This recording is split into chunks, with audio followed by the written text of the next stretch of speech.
Did she come when she came? Good afternoon, it is 5:15. Welcome the mayor, the council, Jennifer, and our guests that are on Zoom, Kyle and Kate, welcome.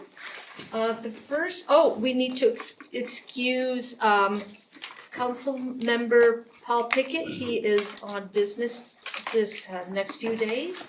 So the first thing on our agenda is a motion to approve the minutes of February 6, 2024. Do I have a motion for those? Is there any changes, anything, or? Okay, so could I have a motion for those? I'll motion to approve the minutes for February 6, 2024. Do I have a second? Can we all sit? I'll second. Okay, can we all say aye? Aye. Aye, thank you. Okay, our first discussion item, and I am so extremely excited, is presentation of the Murray Theater, Murray Park Amphitheater feasibility study with Kim Sorensen, Lori Edmonds, Kate Ingram, and Kyle Marenshaw. Did I say it right, Kyle? You did, yes. Thank That's you. perfect. Welcome. Thank you for coming. So I'm going to turn the time over to all four of you and go for it. I'll take it. Take it. Okay. So, okay, well, as Pam said, we appreciate Kate and Kyle being here today. And thanks to IT, we can actually hear them, which was making me a little bit nervous, but we can.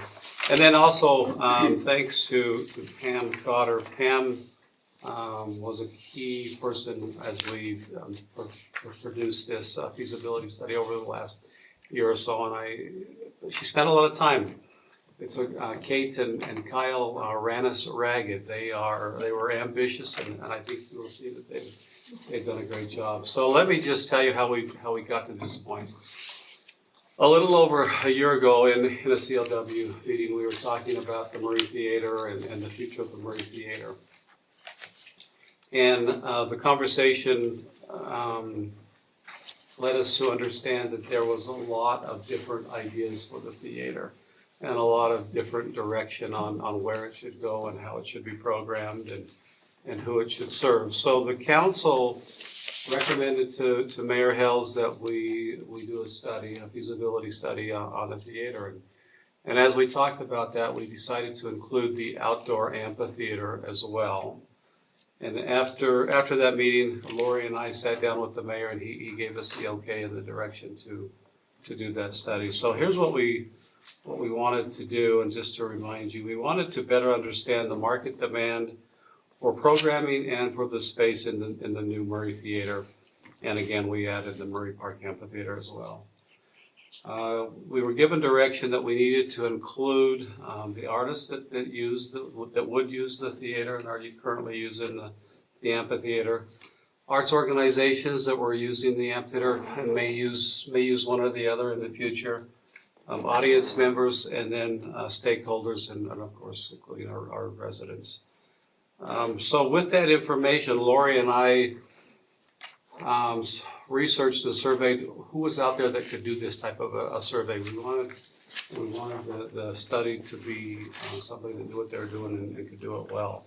So we ran across Create Today and Kate and Kyle, and they were perfect for the project. And here's why. Their firm has over 20 years of management consulting experience, specifically in nonprofit arts sector. They have successfully prepared strategic plans and operation analysis for a broad spectrum of arts organization. They completed in 2020 the Arts and Cultural Master Plan for Salt Lake County. We found this very important because they understand the dynamics of Salt Lake County, they understand Murray, and they understand Utah. They were also a part of the team that brought the Eccles Theater to downtown Salt Lake City. So with that, we hired Create today to put together the feasibility study. And Kyle and Kate, we have found them both to be wonderful, very knowledgeable. They have extensive experience supporting municipalities specifically with arts and cultural planning. Again, we appreciate Pam's work as well, and all of the council. I think all of you at one time or the other were put together a questionnaire and answered the question in the mayor's office. So with that, I'm going to turn it over to Kate and Kyle and let them show you the final report. Go ahead. I just have a question. How much did this cost? Trying to remember, I think it was right around 40,000. Yeah. And that's a great question. It wasn't something that we had budgeted. If you remember right, the council put that money into the budget to get this study done. And I think your timing was good. The theater, should be opening at the end of this year, so. Kyle, Kate, I'll turn it over to you. Man, we can't hear her. Thank you so much for having us there today. We really appreciate it.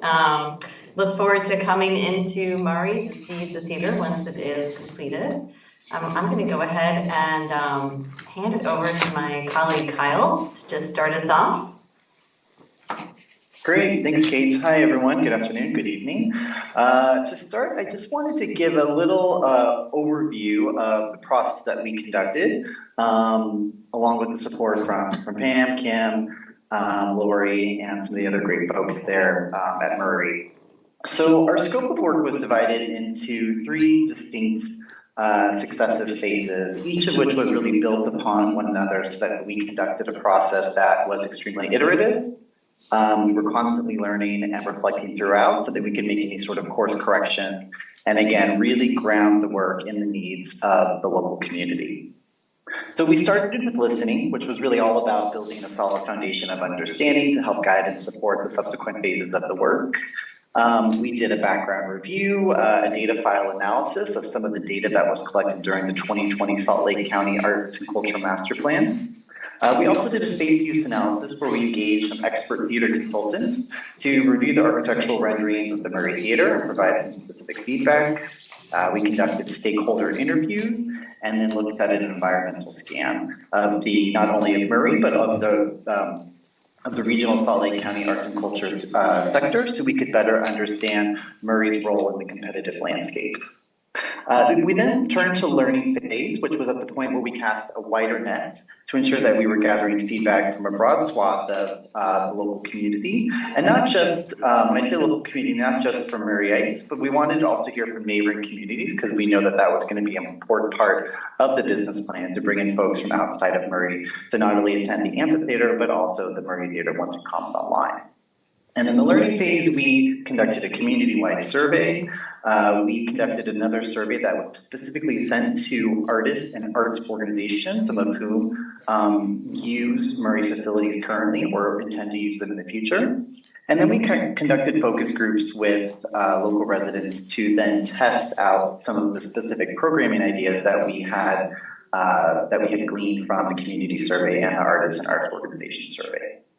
And then the last phase of the work was planning and ensuring success, which included the final report, and then the city council meeting where we are here tonight. Next slide, please, Kate.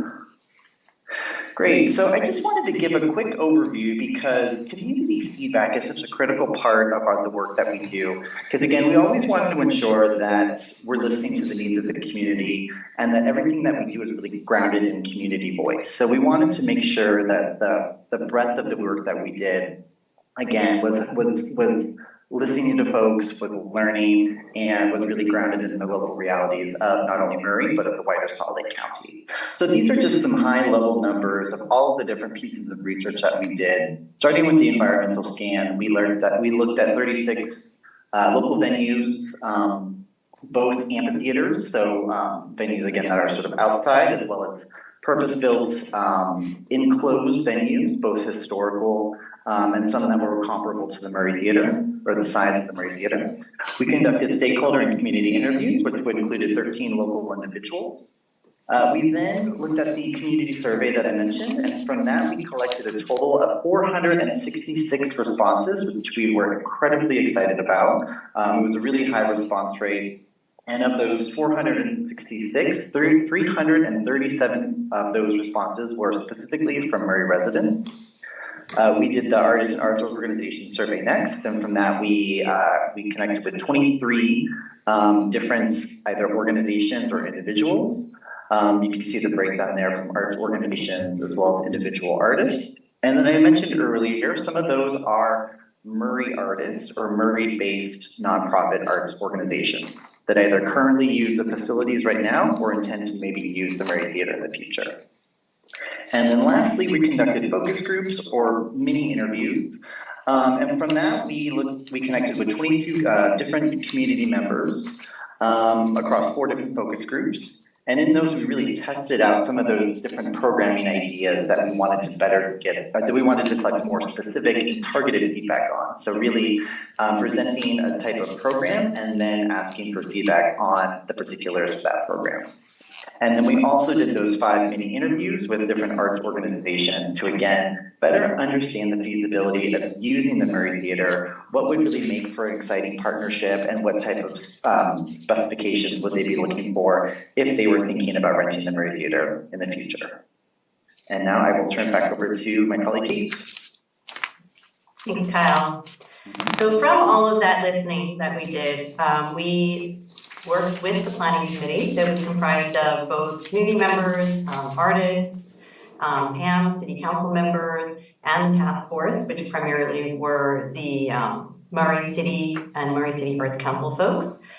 We developed a vision of success that had 3 key areas, and then for each of those key areas, we have some recommendations. So the 3 high-level areas that really came to the surface through the work that we did with our listening phase were about programming, accessibility, and sustainability. Programming that is rooted in the local community and brings new audiences into Murray City. Facilities that are accessible and easy to utilize, and this is both for our patrons and our arts and culture organizations. And venues that are sustainable and adequately resourced. So what we're going to do next is we're going to go through each of these areas, look at the key recommendations, and talk about some of the key takeaways for each of them. So programming was a key focus of this planning process. This was an area that was high level even from the very beginning when we were contracted to do the work. Thinking about greater diversity of arts and culture programming, a focus on family-friendly events and offerings, programs that are exciting, memorable, and well-attended, programs and events that reflect the diverse populations of Murray and reach as many residents as possible, and increase in more impactful advertising and marketing of the events. These were some of the things that we heard during the listening phase. So in response to this, some of our recommendations include incorporating partners to help support this programming both for the amphitheater and the theater, making sure that they complement one another and don't compete.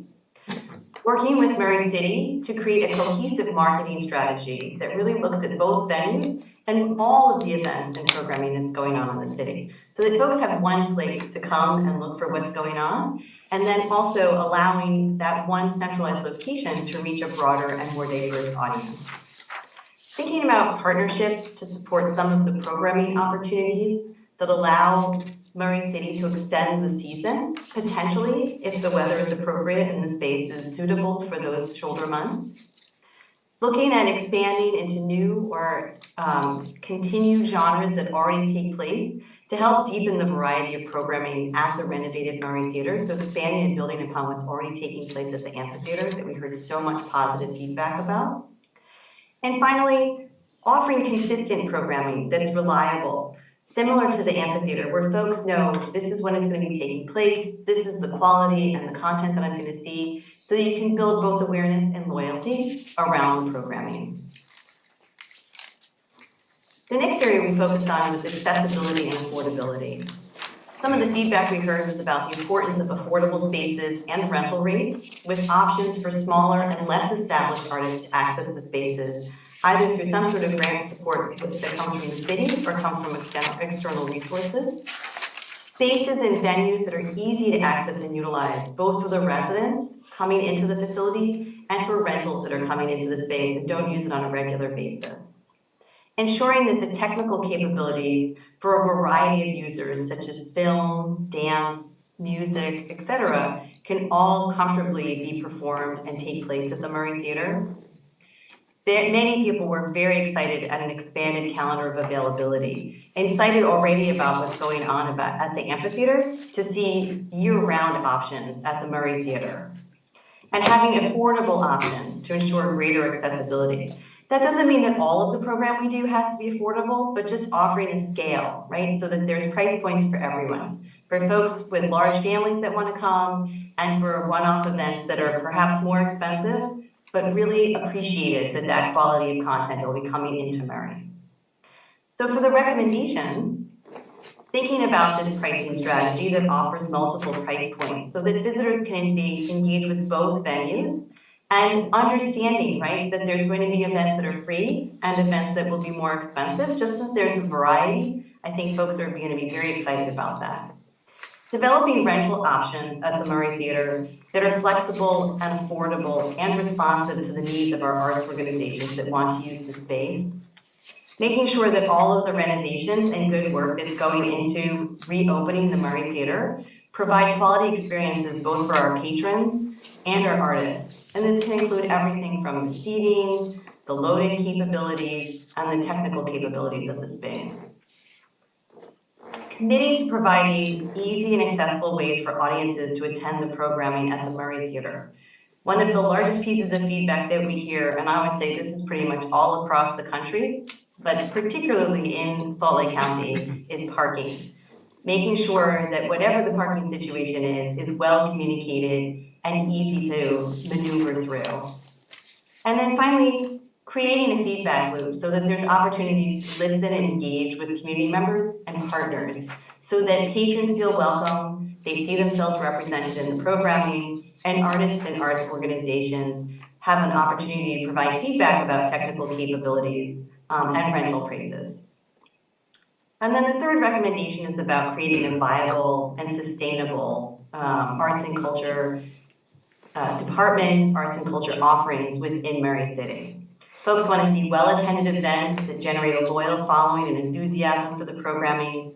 They want programming and marketing that keep them up to date so that they know where they can experience and when they can experience quality arts and cultural events within their town. They look to see a community-wide impact, specifically in Murray's downtown cultural district, that could potentially revitalize the area or be a catalyst for future development and investment. And finally, seeing a balance of city-presented programming that also allows for revenue-generating activity. So understanding that there could be rentals, ancillary revenues, and sponsorships within the space. So some of the recommendations are to make sure that we're working with the full Murray City departments to secure appropriate resources to ensure that the Murray Theater is successful in the long term. Make sure that we plan and budget appropriately for marketing, subsidizing rentals and programming if that's what the city is able to commit to doing, creating affordable ticket prices so that our programming is accessible to all of our patrons, and making sure that we save for capital maintenance projects.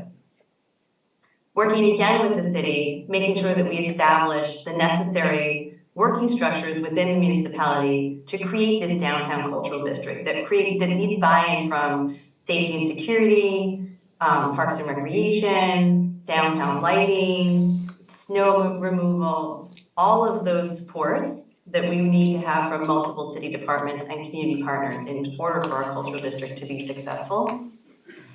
Having a programming policy that balances community access, profit, and the diverse interests of the broader Murray audience, which gets back to making sure that we have multiple price points, opportunities for the city to subsidize programming that would be offered for free, and making sure that the programming is diverse in what's offered.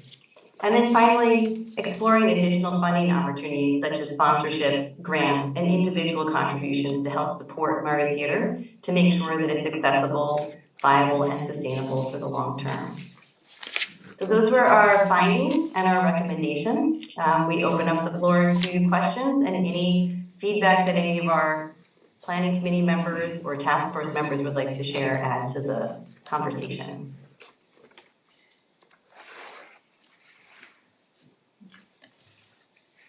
Comments, questions? Pam, do you have any comments? I will. She wants to say something, but she's waiting. Yeah. Start. You can Well, is there anybody in behind you that we should introduce that was along with the findings during the meetings? Is there Part of the anybody committee. else on the I committee? know that Katie is here. Katie is our Katie. theater manager. Hi, Katie. Hi. And And Jeff, Jeff is here, Jeff Evans, from our facilities. yep, No, no, Jeff, and right. Jeff, and Evans. Right over there. I see Kim. Jeff. Oh, there he is. Right in front of you, buddy. You were He too. walked Jeff in Evans when you and started, don't worry. Hi, Jeff. And is that it? I think that's it, that's here live. I'm sure there are many more watching. From Hi, home. everybody else. Okay, I have a question. On the recommendations, the last recommendations, explore additional funding opportunities such as sponsorships, grants, and individual contributions.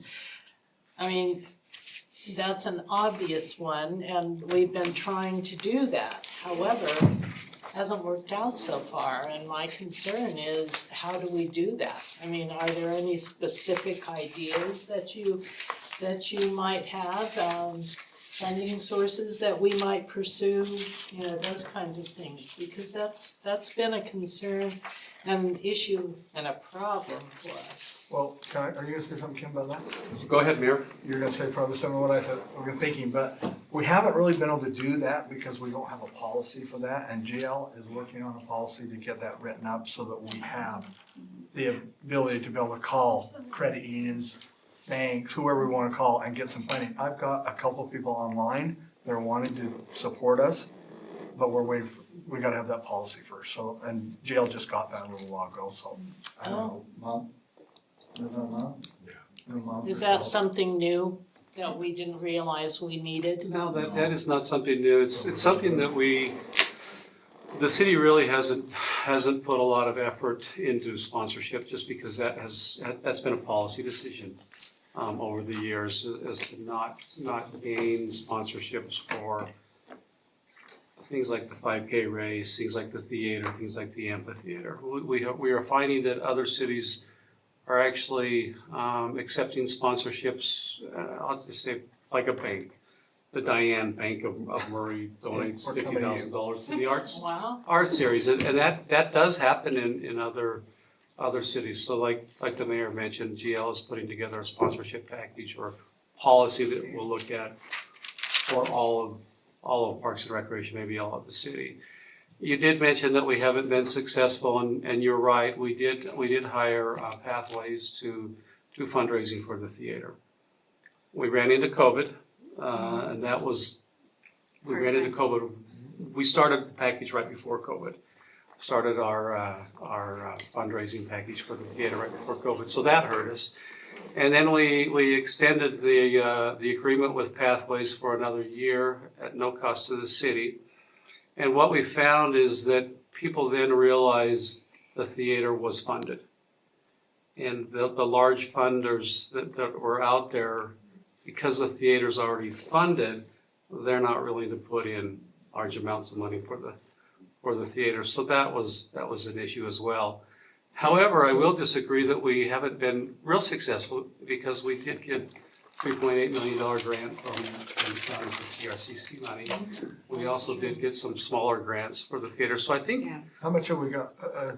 Over 100, a little over 100,000. a little over 100,000. We ended up with a little over about $4 million from outside sources. So I think that's 40% of the theater. Yeah. I think we did. did okay. I think we did Pretty well. good. We would have liked to have done better. Especially I not think- seeing it. I think if you eliminate COVID and you eliminate the Yeah. fact that and I applaud the city, I applaud the council and the mayor and the former mayors for not starting this project before it was completely funded, because I'm glad we weren't trying to fundraise not being funded for the theater. So I think 40% was pretty good. I believe that we can continue to get grants, to get sponsorships, For to ongoing, get contributions for ongoing. yeah, and that's also my concern. But yeah, that was a great question, and I think you're right to be concerned about that.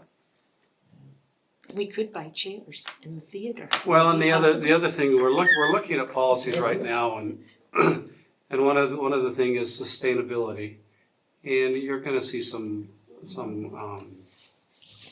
things coming your way as far as a preservation fund. What a preservation fund is, for every seat that's sold in the theater, regardless of what it is, there will be, our hope is to have, whether it be $1, $1.50, $10, from each seat that will go into a preservation fund to help continue operation and maintenance of the facility long-term. And you'll see those things in the sponsorship package coming soon. Good. We're on the same page. I wanna push that. We're on the So same page. it's so important, because I mean, I think this is really a really good thing for our city. I just wanna make sure that we have the funding. Yeah, I can't answer this question, but the previous administrators, to my knowledge, they didn't allow funding, I guess, I don't know. Well, I think that? it's, When I say funding, I mean sponsorship. it's a policy thing of, do you use tax money to run mainly Parks and Recreation? Because Parks and Recreation is a department that doesn't generate a lot of revenue, or do you allow sponsorship and grants? And that's why GL's on the hot seat, because there's some legality there too, and I don't understand, I don't pretend to understand that, and I'm sure there's gonna be some things that we can and can't do. It just creates a partnership, right? Yeah. What are the needs and what's the exchange? And I have two Yeah. good-sized companies that are waiting. I guess I can't guarantee that, but I've talked to them, and Kim and they said they're ready to go when we're ready, so. And I know other venues that, have really stressed sponsorships and been very successful, so I just wanna make sure we are as well. I think we have, that is our plan, and our plan is also to develop a policy with our theater that when we do have an economic downturn, which we will have, that we're able to sustain and live through that. I have a question, and maybe, I don't know if any of you know this, but I know West Valley has some partnership with the Maverick Center, right? Like They do. there's something. And Do they own it? USANA, no. No, but they have a partnership. You know what, I'm not sure how, because they've got USANA, which is now that's true. Utah First Credit Union, and they've got Maverick, and there's another thing they have, I've talked to her, and I'm not, honestly, Rosalba, I just know they're heavily involved. Yeah. I'm not sure Well, and I what, know the state just put money into the MLB, Oh, so, yeah. it's not uncommon Their sponsorship. for these partnerships to sponsorship packages exist. Yeah, that come and go and change, and Yeah. we've gotta start yeah. figuring those out. Yeah, and the individual owned it. contributions, Yeah. I also think that's important because that will connect us, the community also. Yeah. Right, Yeah. right, good point. With the venues, so I think that's really important. My question is, what type of, I know we talked a little bit about programming, but can you guys highlight some of the things that the survey said, or even what type of programming you guys are foreseeing? Is it something that an artist can come in and say, hey, I would love to be in Murray Theater because it's small, it fits, we are testing this out, like, is that something we'd be open to, or is it just family friendly? Like, in the start of this conversation, it was, we're just gonna show Star Wars. And like, No. and so I think it's just, but I wanna clarify that because I think some people are like, why are we spending all this money for just one part of our population? We are preparing it to be a multi-use Mhm. facility so that we can do a lot of rentals. Okay. And then hopefully we can have a couple residencies where this group will come in and fill the seats X amount of times a year, which will be really helpful to Yeah. us. When there is a downtime, we can show movies, but our audiovisual package is quite extensive so that we are able to cater to most of those people that want to rent or whatever we want to do.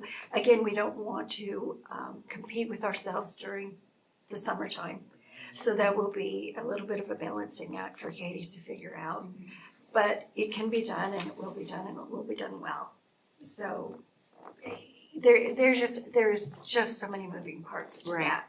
Right. But it will just be whatever we feel like we can afford. Lori, remind us of the seating capacity in the theater. There's 339. Let me tell you, it doesn't sound big, but if anybody's been to the Egyptian Theater, that's Yeah. only 200 something. And they get great, I know they have a lot of funding, but they Yeah. get great artists. Yeah. I don't know if you call them A artists, but Sundance. people like Peter, Paul, and Mary, those type of things. I Yeah, can't they remember have the. some One of the really things- good. Oh, and they Yeah. were great when I Good got to artists, see them. yeah. Great, One I of can't the remember thing- the yeah. sixties English band that, I'm You could Henry, I'm perform. Henry the Eighth. Oh, yeah. Who was that? Herman's Hermits. Hermit. Can I tell you, I'm too young, I don't know who that is, Ken I knows, hate to but- say that, cause I knew that was gonna come from me.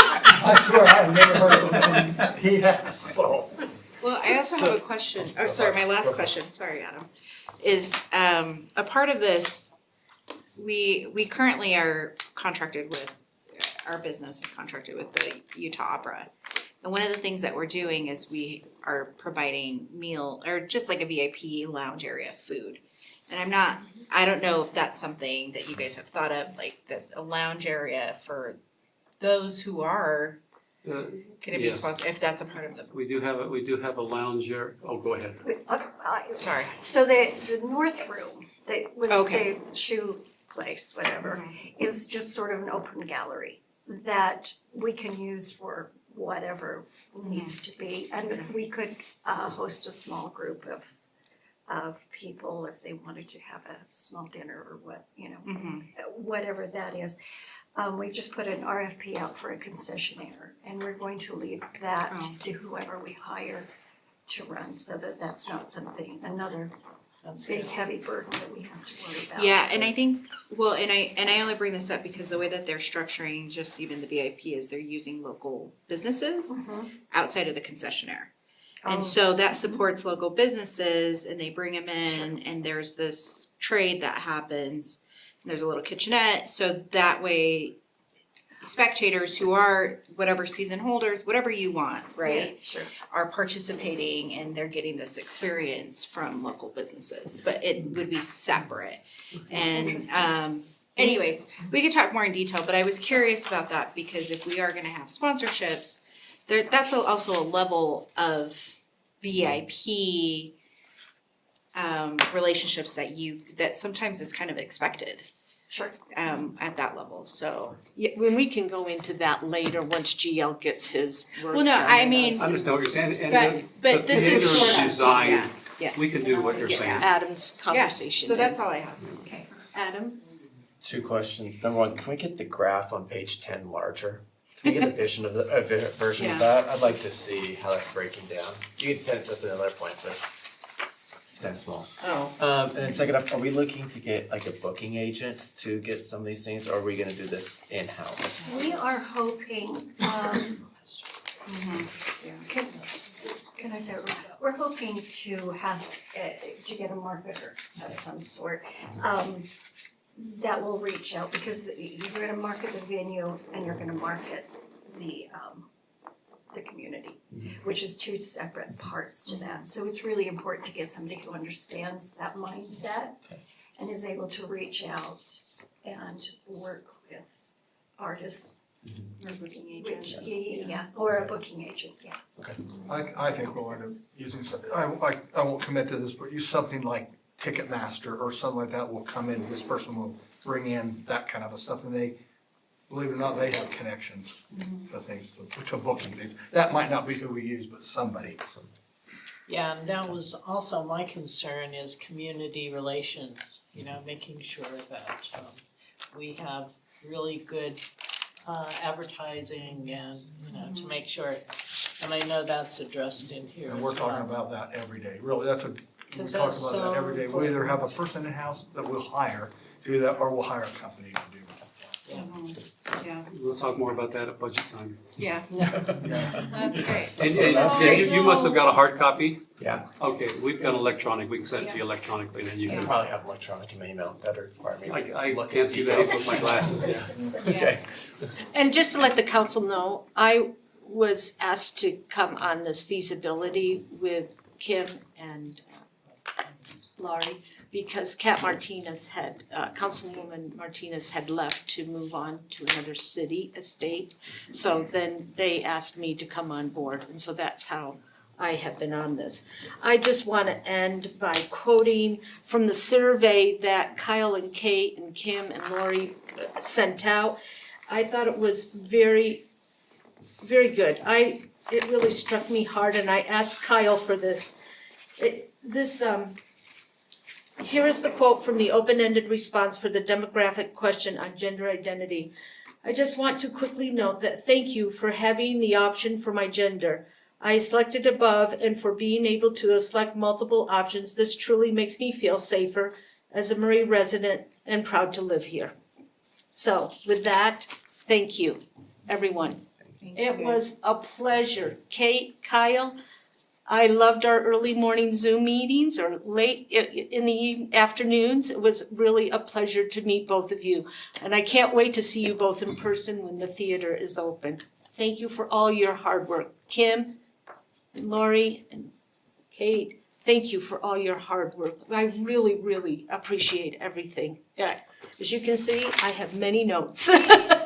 But thank you so much. And I will end that conversation if we have no other questions or anything. Okay, then thank you, Kim, and we will see you Thanks, later. council. Thanks for all your Thank you, support. thank you. Thank you very much for letting us be part of the planning process. It's been a pleasure. Thanks. Bye. Thank you, everyone. Goodbye. Bye, thank you. Okay, so now we are on to presentation of the wastewater impact fee study and discussion on an ordinance amending section 3.14.110 of the Murray City Municipal Code relating to wastewater system impact fees. Ben Ford and guest. Yes. So I have Ridley Griggs. I want you to know, I read this, the whole thing, and I just am so glad that we have people in the city that know all this.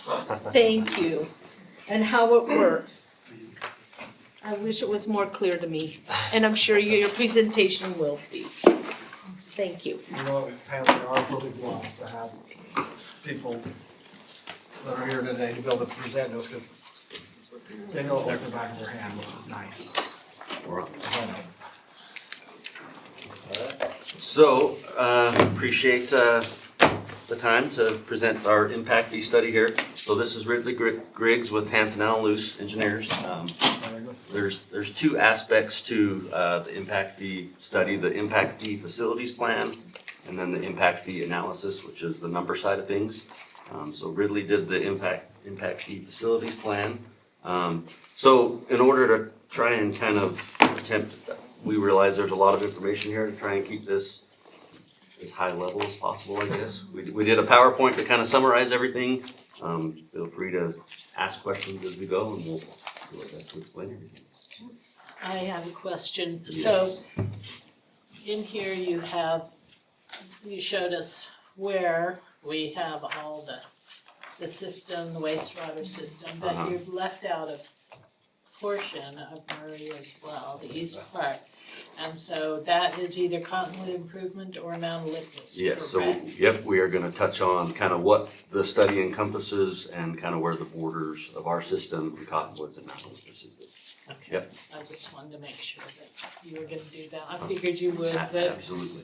I have a lot of my constituents in the upper Cochise Right. part of In the it that Cottonwood, is yeah. not serviced by this. So, we're gonna let Ridley kind of take the lead here and we'll Yep, both and chime in with the If I few start points. going off the rails, Ben will just yank me back on track. I just have to, okay, you have 30 minutes. Okay. All right. And yeah, great question. It leads right into our first slide. So one aspect of impact fee law is the definition of a service area. So we need to clearly define what area we're talking about for this impact fee study. And it is the Murray City Collection System, which encompasses most of the original boundary of Murray. There are other areas of the city served by Cottonwood Improvement District and Mount Olympus Service District. So this study applies only to the Murray area, which is shown on the map in green. So yeah, so the green area is the Murray Collection System, the kind of tannish area is what Cottonwood services. And then up kind of on the north portion, that's Mid Valley Improvement District, Mount Olympus. And then the very, we didn't spell it out because we just clarified the Mid Valley Improvement District boundary a few meetings ago. Right. They also serve like the Sam's Club area, right on the very southern edge of Murray as well. So yeah, strictly this just affects the Murray City collection system. Alright. Yep, and this is an update. This study was, or excuse me, the impact fees were last updated in 2011. And it's good to update these studies from time to time simply because things change, right? The cost of construction goes up, and lately it just goes up and up and up. So there's that to consider. There is changes to zoning code and policy that, you know, changes what the sewer system needs to look like and accomplish. And then a big portion to consider as well is the Central Valley Water Reclamation Facility. You know, Murray interacts closely with Central Valley and pays a lot of money, quite frankly, and so we want to consider that piece as well as they change, as they work on their expansion. So for all those reasons, we decided now would be a good time to take a look and get the fees updated. Now what an impact fee does is it is intended to essentially compensate the city for the financial impact it costs to serve a new connection. Every new hookup to the sewer system, you know, that takes up some space in the pipes. And once you get enough of them, well, your pipes are full and you can't serve any more people unless you build another project. So that's a big part of what we're trying to do in the sewer system is stay on top of that. You know, the city stays one step ahead, so they've got their projects laid out. But there gets to be a bit of a cash flow problem because all of that infrastructure has to actually be in place before it's ever used, right? So the city's staying ahead of things, and there's financial outlay associated with that.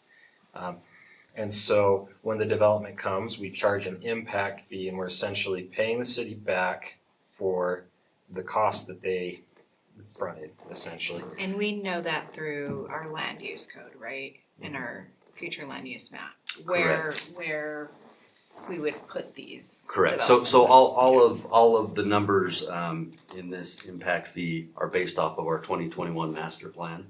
And at that time, we sat down with planning and made growth projections.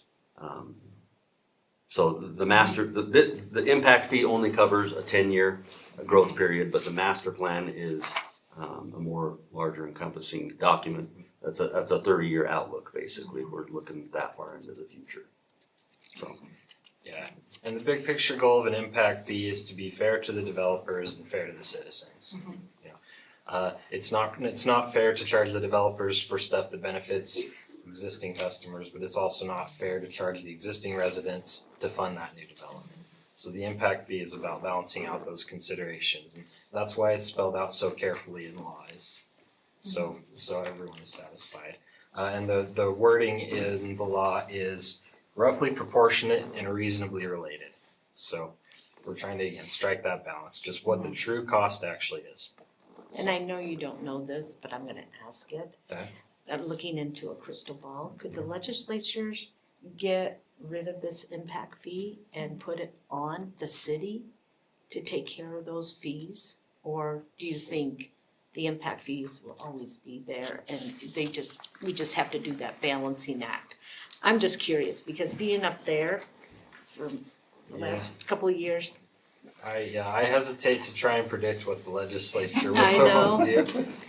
But this law seems to work, it seems to Okay. work pretty well. Okay, I mean, you'll, you know, and there are kind of some checks and balances too.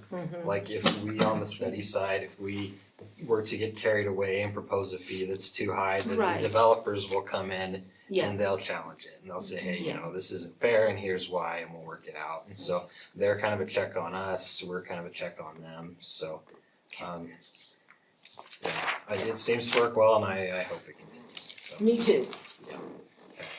Alright, so as far as what you can use an impact fee on, again, it's about new development. So if there is any money that the city expended to accommodate future development, that's eligible.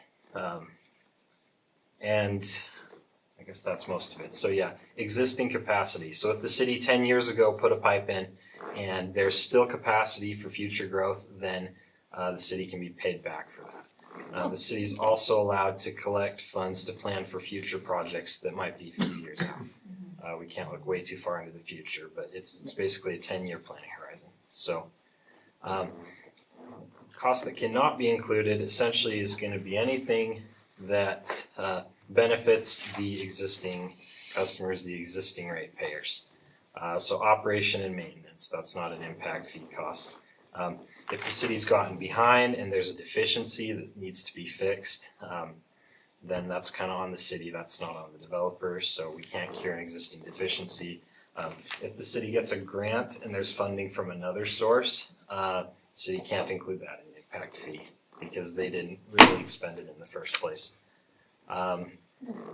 And then replacement costs, same thing. If you rip out an 8-inch pipe and you replace it with another 8-inch pipe, then there's not really a new growth component to that. You're just maintaining your system. So usually the test is, you ask the question, would I need this project if I never issued another building permit again? And if the answer is yes, I would need it anyway without growth, then it's probably not an eligible expense. So, Ben alluded to this a little bit earlier, but this is based on a master plan. So we went through the master planning process most recently in, I believe, 2021. And that's a longer term exercise. We look out about typically a 40, 50-year horizon. So that's where we essentially say, okay, how do we want this, based on the city's planning documents, how is the city going to look in 40, 50 years? And what pipes do we need in the ground to accommodate the wastewater that's going to be generated? So we'll come up with our big picture plan, and that way we know we've got the right size. You know, you never want to rip up a street, put in a pipe, and then a few years later rip up the street and put in another pipe because you didn't put it in big enough last time. So the master planning exercise forms the basis for this analysis, helps us make sure that the pipes and whatever else is the right size. So that's the basis. And then we look for the impact fees, we look at, just like I said, kind of that 10-year period, but we still make sure that we size the facilities for that 40-year plan to be cost efficient. So another aspect of impact fee law that we clearly define is called a level of service. And a level of service essentially is what are we designing our system to provide to the user. When it comes to wastewater, we talk about equivalent residential units, which is just the average wastewater flow generated by an average residence in Murray. And the reason we express it as equivalence is then it's just easy to, if you get a restaurant that comes in that generates 10 times the wastewater, you just say, oh, okay, 10 ERUs, and you charge it for 10 of those units in the impact fee. So you'll see that terminology, equivalent residential unit. So it's just, for a typical resident, they just pay for one, and then for non-residential, we figure out what their impact is. So our level of service in the Murray system is 175 gallons per day per ERU. And that's about what the average residence is sending to the treatment plant. So. Sounds like a lot. Yeah.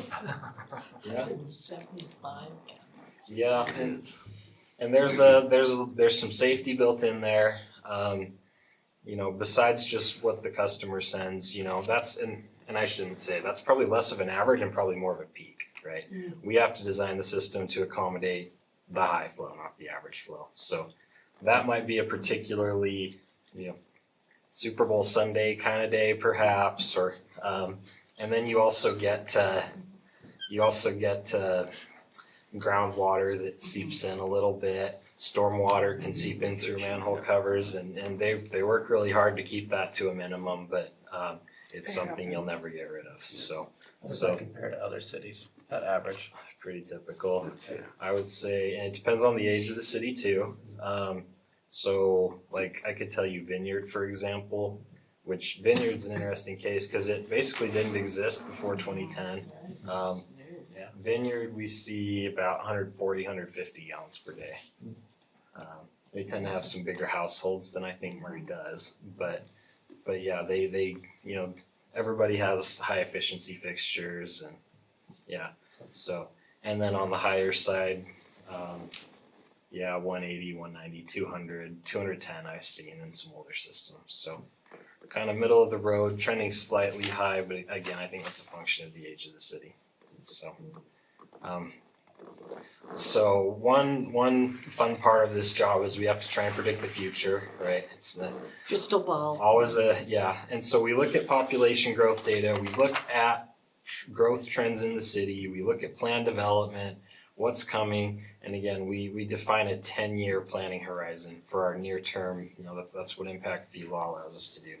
And so we try to determine how many ERUs are coming in 10 years, and we plan for that.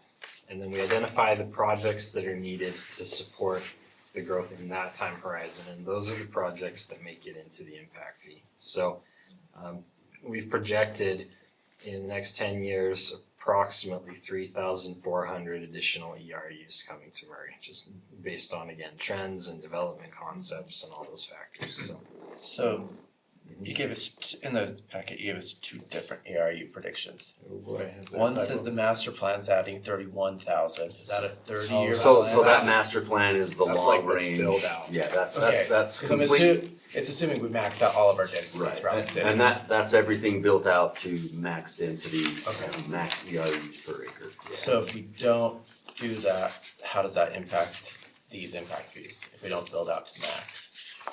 Does it mess it up? Like, are we projecting off of max, or where we, does that make So- sense? Yeah, and we do, an impact fee tends to end up being a little conservative because we have to put the pipe in the ground that accommodates the max, Okay. And if it's, cause if it comes, we wanna be ready. And if it comes in a little lower, then, it could be the case that, we end up funding a little bit of that project way down the road with rates instead of impact fees. That Can tends to you happen. maybe highlight have we updated our sewer system? Have we updated our system even now, like if we were to have growth? Yeah, so a lot of, and we'll get to. Or do we have anything that's, do we have anything that's outdated? There is some, we definitely have an older system, it's still in pretty decent shape for as old as the system is. But everything that needs to be, will need to be upsized over the next 10 years are spelled out. And a lot of our projects are, especially outside of this 10-year plan and even in this, are specifically growth related. So if we get word that, hey, there's serious potential redevelopment in like the Shopko, Toys R Us area, we have a couple projects that are strictly tied to this that will require some projects to get put in place before that can get developed to its maximum capacity. You guys stay on top of that pretty well. We do, yeah, and we have everything identified in our master plan, and we spell out some of these in here as well, that there's definitely projects out there that are always on our radar. But as far as everything that's on the horizon now, we're in pretty good shape. Okay. Yeah. I was just curious. I know we've talked about it and I know there's been a lot of updates. And we're, so in 2026, we will update our master plan and redo that again, and we'll look at flows and projections at that point again with planning division, and we always get their input whenever we update that master plan, and numbers could change a little bit, honestly, so. Thank you. Yeah. Thanks. Alright, so like we mentioned, there are 2 components to an impact fee. The city can be reimbursed for expenses already paid, and then they can plan for some near-term projects. And so this table here, we won't dive into the weeds too far.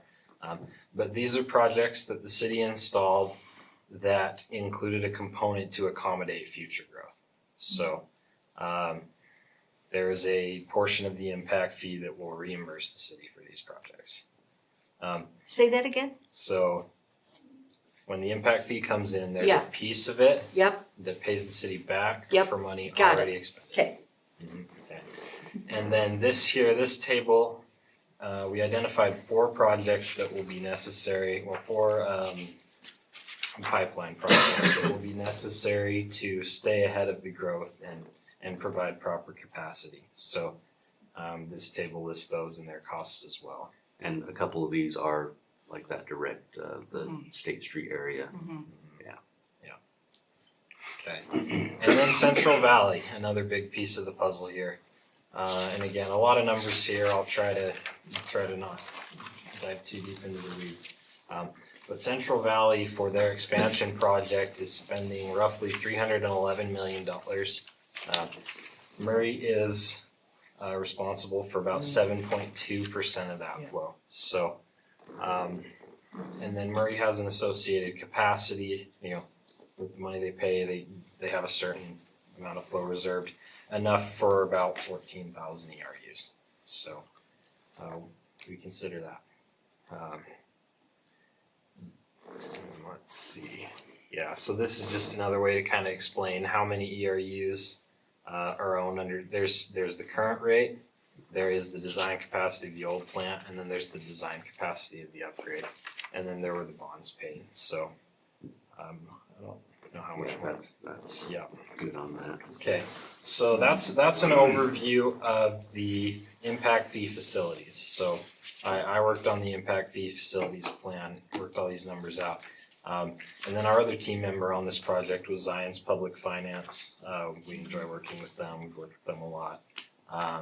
And Susie Becker headed that up, if any of you know. So she stepped in and worked with us to do the financial piece. So again, the law requires the impact fee to be proportionate and related to the actual cost. So Susie came in, she took the infrastructure information, she looked at the city's outstanding bonds, computed all the costs, assigned a proportionate amount of those costs to future development, and essentially came up with a number. So, and in fact, several numbers. It changes every year, and we've got that a little bit later. We'll dive into that. Did you want to talk about those? Yeah, so the bottom line we just kind of want to hit on is overall the impact fee is going down from what it currently is. It will go up incrementally each year, and 4 years down the road we'll get back up to the level that we're currently at now.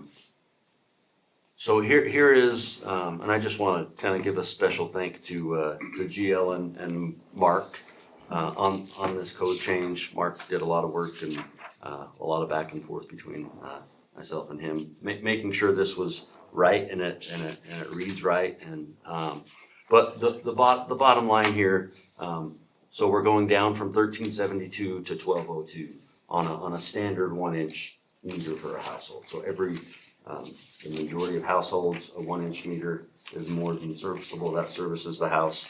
So the calculation is going to be based off of it's the meter size or the meter size or the amount of plumbing fixtures within the building. And where the only place that will come into effect is like your apartment complexes, your hotels, motels, anything like that. We take the greater number of whatever is larger, either that meter size capacity or the number of fixture traps, and they are charged that amount. So 15 plumbing fixtures equals 1 ER unit. So we'll take that total out of a hotel or apartment complex, and they'll get charged the greater of that number or the meter size cost. And that's where that's one change that we in the old code we had it spelled out a little bit differently. This makes it a little bit clearer and concise when we're figuring these numbers, easier moving forward. And the other thing, so our sewer rates change every April 1st. These rates will change April 1st to coincide with that change as well every year. So that's when they'll be updated with the April bill. And yeah, so to just explain why they go up every year, it comes down to how these things are funded. And Murray's got a lot of bonds with Central Valley in particular. And so for example, if Murray's paying on a 10-year bond and I build a house in Murray on year 1 and I start paying rates, those rates are gonna pay back the bond, and I'm paying 9 years of rate toward that bond. Whereas if someone comes in and builds a house in year 9, then they've just paid rates for that 1 year. So that's why it goes up, and that's actually why it's kind of going down from where it's been, is because some of these people who come in sooner are gonna be paying more in rates. So, and then another piece of that too is cities kind of go through a life cycle when they're young and they're small. They don't collect a lot of rates, but they do collect a lot of impact fees because they're growing. And so impact fees are a real heavy source of funding, and then rates are less so. And then as the city builds out, it kind of flips opposite, where now we don't have as many impact fees coming in and we have to pay it all in rates. So Murray's definitely shifting toward that, later life cycle. And so rates play a more important role, and that factors into how it all works out. So wait to build. That's what I got. No, remember, it all balances out. Wait to build your impact fee Yeah. of 10 years from now, I think it's $1,700 something dollars. I don't remember the exact number. Yeah. So yeah, 1,716. And that's kind of if you want to compare apples to apples, our old one was 1,300-ish, 1,312. 1372. Our new one essentially is 1716, so it's gone up about 40%. But then we just work all these credits in for the rate payers, and that's And- where it landed. So. And this rates, this impact fee study it was last fully updated in 2011. It was looked at in 2018, no changes were made. But moving forward, it's gonna get looked at more frequently than it'll be every 3 to 4 years that we look at these rates and just make sure we're still in line with everything. Good. So the last thing we just have on here, we have a copy of the updated proposed code. This will be public hearing in 2 weeks. That's really all we have for presentation wise. Does anybody have any other questions? Can I ask, when I was reading this, what is a blower buildings? The blower building, so I was that, just curious, put it in my terms, It's a building and it has a blower on it, there you go. essentially it is a big building at Central Valley that houses a bunch of ginormous blowers that force air through the system that kind of, in a sense, aerate the filtration as the water moves through the treatment plant. Oh, So okay. that houses a bunch of other stuff, but it's called a Yeah. blower building, yeah. I was just curious when I was reading it. Good to know, what? Oh, time's up, oh my goodness. Oh, yes, I'm sorry. I thought you said this time is up. Oh, we're up. And time's up. So just real quick, when this comes before you in 2 weeks, it's gonna be 2 separate items. You're gonna have a first item with a resolution to adopt the impact fee facility plan and the impact fee analysis. The second will be an ordinance to adopt the updated impact fee schedule. So it'll be 2 separate public hearing items on the agenda. I just wanted you guys to be clear on that, so when you saw it, you understood why it was noticed. Okay. 2 separate items. Thanks. The Cottonwood Improvement District and Mount Olympus, Uh-huh. so they're 2 separate and they are above 9th East. They're not impacted by these fees, No, is they that are not. correct? Yep. Okay, I just wanted to be clear on that. So they're separate, and do we have people that are on those committees or So they have boards, just like board? Central Valley, and they're elected, they have to get elected to be on those. So Right. they have, I believe both of them have 3, they're smaller, they have 3 board members. But yes, there is somebody technically representing the Murray residents on that side. Okay, do you kind of watch that? Do you have anything to do with So we that? have, our association with Cottonwood and Mount Olympus they're one of the member entities at Central Valley. So we do coordinate and have relationships with them. I can definitely reach out to the board members, and if you would like contact information or anything like that, that we can pass on to residents if they have questions, and place to generally direct them, These great. for sure. Great, thank you, that's really helpful. Yeah, you bet. Okay, anything else? Ben, isn't there a report that night too? Your report. Cause this is, Yes. Just so you guys know that, it's just a report. Well, you sent out Yeah. something. yeah, it could be, Okay, it'd be interesting to. There's 3 then. all right, thank you guys. Appreciate it. Thanks, everybody. Thank you. Thank you. I like you. this table format. This is nice. Oh, cause you have to present. No. No, No, I'm you're a just a consultant. consultant. Yeah. but Okay, our- I didn't our catch firm it has when worked you. with Murray for Yep. 30 years? A lot of years, yep. Yeah. Well, So- you're. We enjoy the relationship. You are with them. They do a 30, great so job. how did you, did you He start when you hasn't were been there. 1? Yeah, I suspect. You are, yeah. I'm Thank kinda you. See? Almost, thank you, thank you. Thanks. Okay, to wind this down, I will give my, Do it with a smile. so legislative update. I know, that's what I'm saying. Do it with a smile. I have 5 minutes, so this is how I am going to Except for present. 161. I was writing this and I said, well, it was calm till the end of, I wrote this on 2/27 at 5:23 PM. Well, it was calm till the end. The inspector bill, which I had a really good talk with Zach, went through, but the developer has to use an inspector off the list of inspectors. Now, I'm not gonna touch the SB 161. It is too much for me to handle, but I will say this. If you got the email today, and read, I'm gonna turn that over to the mayor and GL and whoever else. But the Energy Security Amendment, SB 161, was passed. I will let those that have better knowledge than I do will speak to us in the coming months on what the next direction that Murray City will take along with the other 23 cities. Can I just real quick, we talked to Go right Mike- ahead. We talked to Mike Squires, GL, and Greg and I today, and Yes. Cam, And who? and Cameron from the. Oh, yes, Cameron, uh-huh. There's a lot going on. Yeah. So we're in the middle of that right now, and Did they want us to do a letter or some I kind of think we're gonna hang support tight or on show that. of support? Yeah. Okay. We're gonna hang tight on that. Yes, we eventually will do something like that. And we could sign it with you, Yeah, that's kind of. the- like we're all Did the cohesive governor together. sign it? He will. Oh, excuse me. Sorry, I don't know if he will. Not yet, Yeah. so, I mean, Sorry, that's that'll important. come to him. Yeah. I shouldn't say it will. If it hasn't been signed, that's If you read the email and what the two documents that were enclosed on it, it's quite interesting how this is not good. Yeah. This, Pam, what email is this? oh, didn't they get the email? I got it, I didn't get this email. I'm but he sure. didn't give me. Oh, it was from, everyone got one. We'll send it. I think I don't know. Yeah. It's because I'm the new kid on the block. They don't know you yet. Yeah. Well, no. Well, hold on. My buck says I went to Gary. It was from, I've got Kate out here.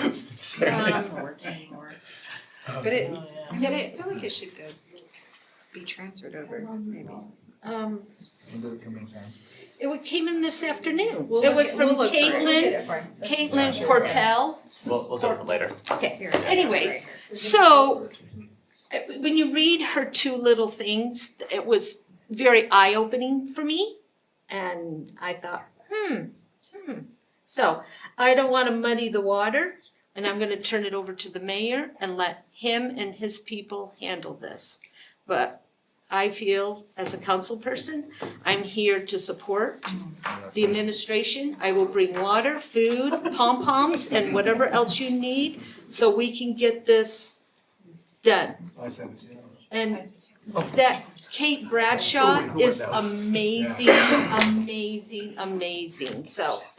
Anyways, so is there any other business or questions for me, the mayor, or any questions at all? If not, could I have a motion to adjourn this meeting? I move that we adjourn. Second. And we have a first, we have a second, and we are now adjourned. Thank you, There are everyone. cookies in there.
March 5th, 2024.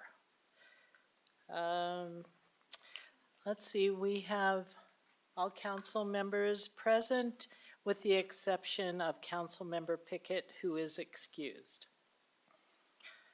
Let's see. So we have a short agenda. We'll start out with approval of minutes. Are there any changes? It's for the January 2nd, 2024. If there are no changes, I would appreciate a motion.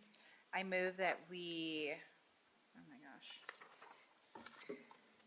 accept the meeting, or sorry, the approval of the minutes for January 2nd, 2024. And I second them. All right. We have got a motion and a second. All in favor, say aye. Aye. Any opposed? Okay. Motion passes unanimously. We have one public hearing, and Brenda Moore will be presenting, which is to consider a resolution amending the budget for the Municipal Building Authority of Murray City for fiscal year 2023, 2024. Brenda? So this is the last step in the process for getting the public works area financed so that they can continue their project.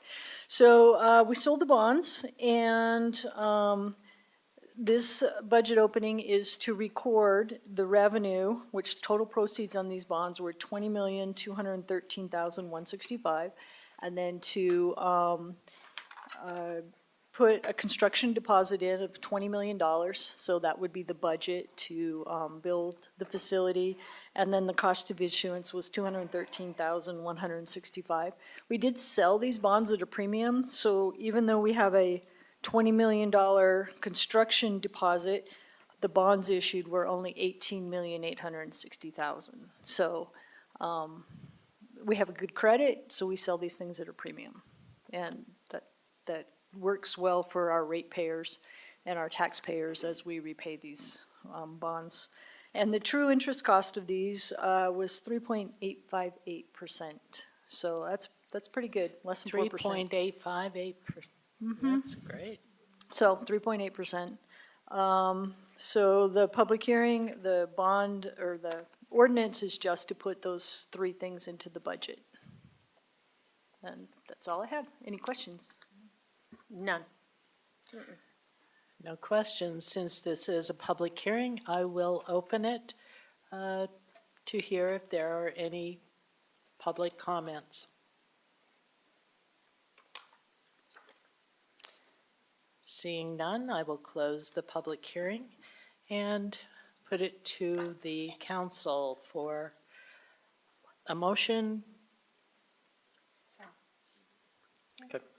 I make a motion to approve the resolution amending the budget for the Municipal Building Authority of the Murray City for fiscal year 2023-2024. I second it. Great, we have a motion and a second. Is there any discussion on the motion? None. Okay. Hearing none, then I would appreciate if Brooke would call the roll. Mr. Hawk? Aye. Ms. Cotter? Aye. Ms. Dominguez? Aye. Ms. Turner? Aye. Okay, motion passes unanimously. And that's it. We are adjourned.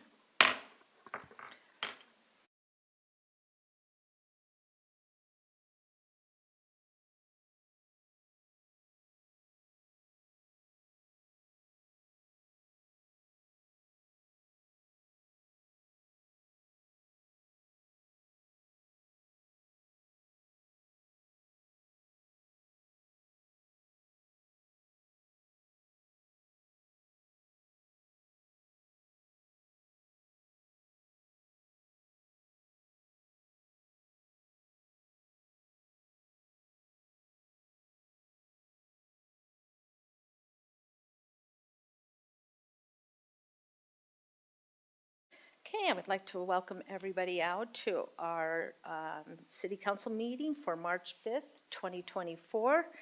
I would like to welcome our council members. I would like to excuse Council Member Paul Pickett. We have Brooke, GL, the mayor, and Jennifer. Thank you for all being here, and those that are here in attendance. The first part of our procedure will be a pledge of allegiance by our mayor, Brett Hales. Thank you, Mayor, for doing this for me. If you'd all rise, please. Thank you. And repeat after me.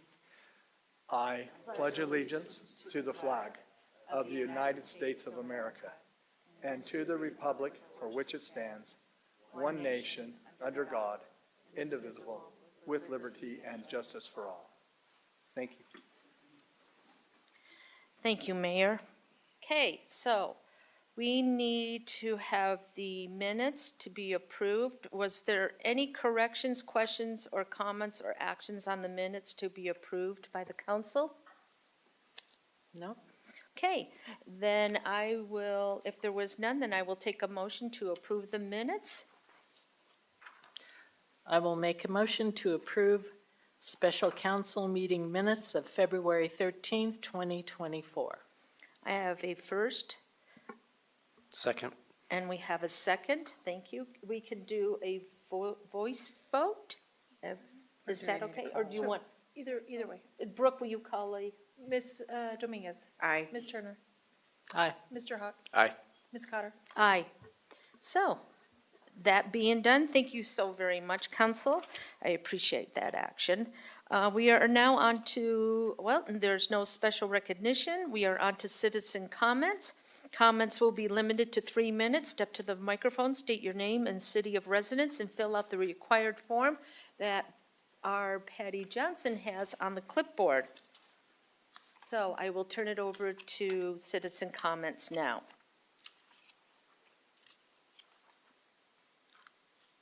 Seeing that there is no citizen comments, we will now go on to consent agenda. Seeing that there's no consent agendas, we will go on to public hearings. Seeing that there's no public hearings, we will now go on to business item.